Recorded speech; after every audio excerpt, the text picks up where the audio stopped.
Hello, and today ESR cards will bring you the cheapest and best way to beat the end. It doesn't have to be any, it isn't specifically the end, but just any top tier deck. This will be the cheapest and trolliest way to beat them, and also good practice for when Link Joker comes out. And if you haven't guessed it then yes, it is Mega Colony.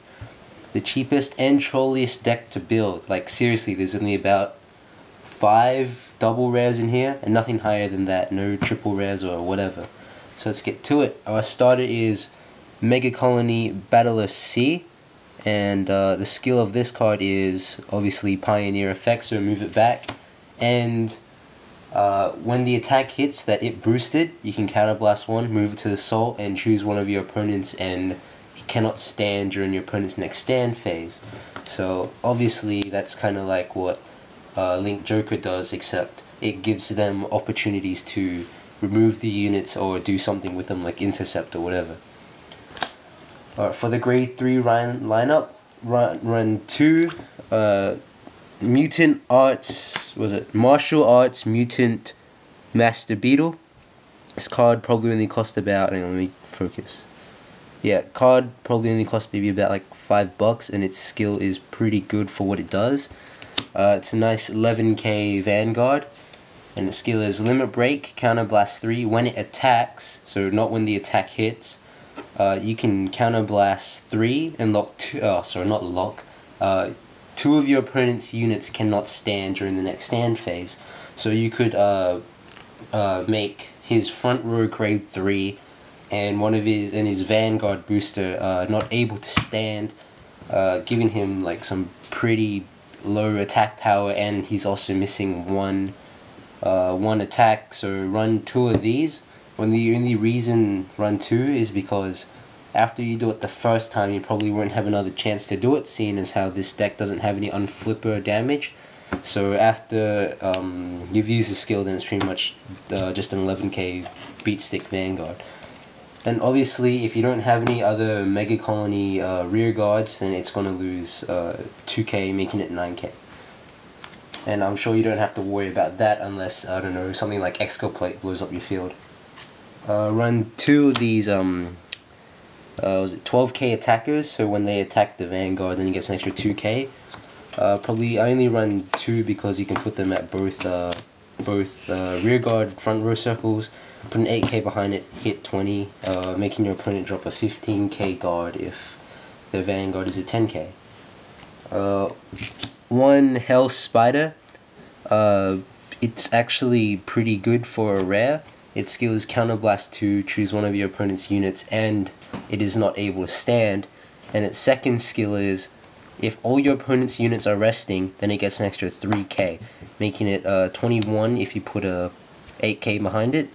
And since your opponent is probably wanting to put all their units to rest because they want to get maximum attack power, then it's win-win for you. Alright, so only run 1 because the other stuff in here like does other things that isn't exactly revolving around him.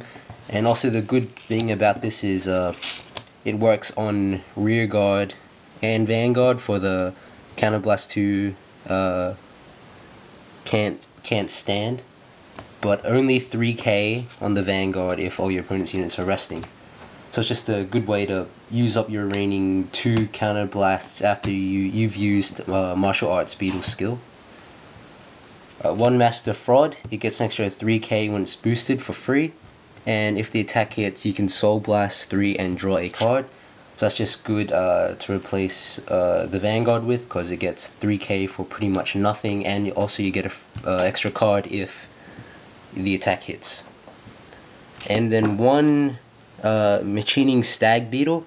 This card is kind of like a lucky card, I guess you could say. It has saved me a couple times, and its skill is when a machining card. His skill is when he's put on the Vanguard.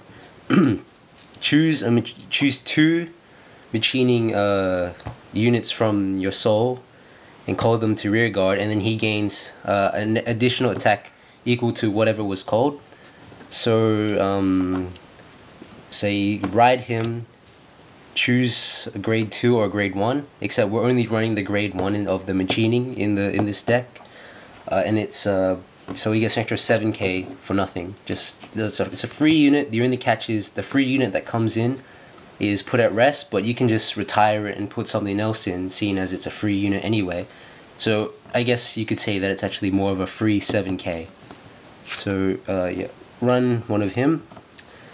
2 Toxic Trooper, pretty simple. Vanguard or Rearguard, when it attacks, your opponent cannot intercept. 2 Lady Bomb, when she's put on Vanguard or on Vanguard or Rearguard, Counterblast 2, choose one of your opponent's units and it cannot stand. And it's an okay 9k, and the skill, it's a bit pricey, but early game I guess you could use it. And then 3 Tail Joe, its skill is when all your opponent's units are rest, he gets an extra 3k, making him 11. Once again, it's one of those things where your opponent has to choose they get attack power or you get attack power. So it's pretty much win-win either way with this deck and the resting sort of theme. Just 3 10k beaters, just because the other grade 2s are pretty good, so 3 is a good number. Now onto the grade 1s. 1 Gloom Flyman, he's a solid 7k booster, and his seal is when he's called to guard. You can choose one of your opponent's grade 0s and it cannot stand. The only reason why I run 1 is because your opponent's grade 0 skills might like put them in the soul, and then his 7k like boost is gone to waste because no, they get to search for a grade 3 using on the like Spark Rain Kid skill. So only run 1, because sometimes like the starter for this deck, the attack has the hit that it boosted, but if it's resting then it can't boost, and yeah, it pretty much stuffs up their plan if they're using something that requires an attack hit.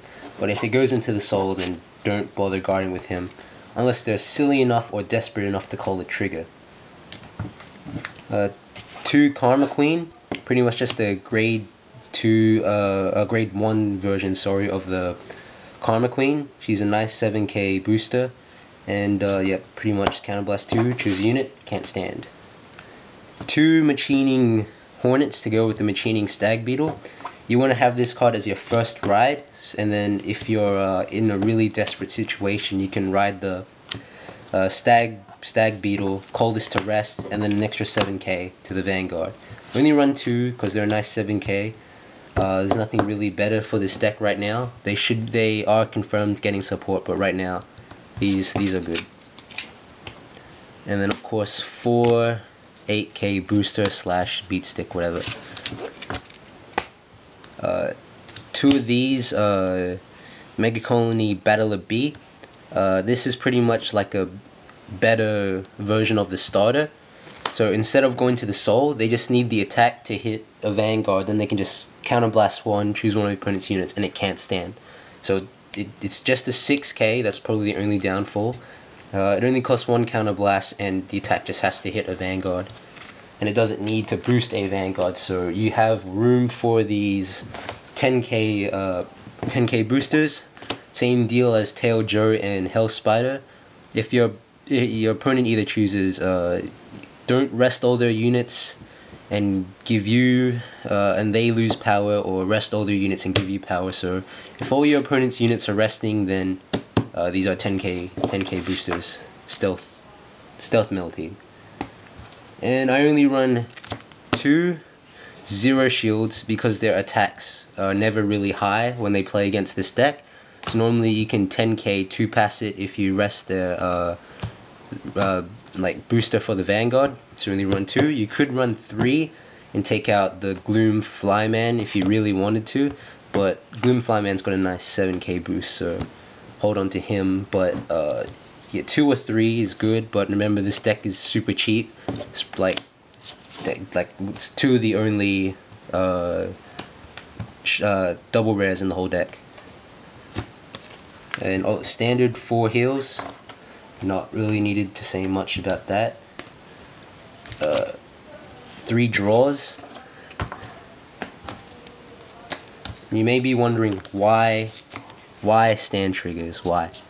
yeah, so 4 stand triggers, one of different art, just cause I like it. I can't really explain the stand triggers. I think the only reason why I put these stand triggers in here are because a lot of the time when I play up against a deck, they'll zero it or something, but then they don't expect the stand triggers to like get in the way, and so they're good. It's very situational. You know, some people prefer crits over stands, but I don't play a lot of decks with stands, so I'm like, oh, maybe Mega Colony will do good with this, cause like with Tail Joe, he's already 11. He'll hit 16 with a stand trigger, and it just catches the opponent off guard. They'll go, what are you doing? Stands in a Mega Colony? You're crazy. But not catches them off guard. So run 4 of them.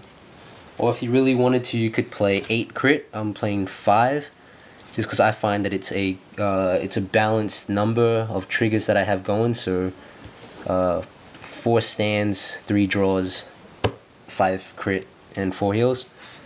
So I don't know. I think it just works out like well in the whole deck. Can't really explain it. It's just crits. Crits are crits. Everyone loves crits. And the stands, not a lot of people like stands, but I'm giving them a shot. Unless in when they get the support, I might end up playing 6 draw, 6 crit, just for bigger hand advantage, because this deck doesn't really have a lot of draw support. So that was my deck profile. Hope you enjoyed it. Leave some suggestions of what I can do. It would probably be the cheapest way to build the deck, seeing as I don't have a lot of money to spend on cards, and right now the only decks that I can like do a check on are ones I earn. But who knows? I have like 10 decks, so I might have one that you're after. If not, it might be in my interests to build one. So give me a shout, and I will do my best for you. ESR Cards signing off.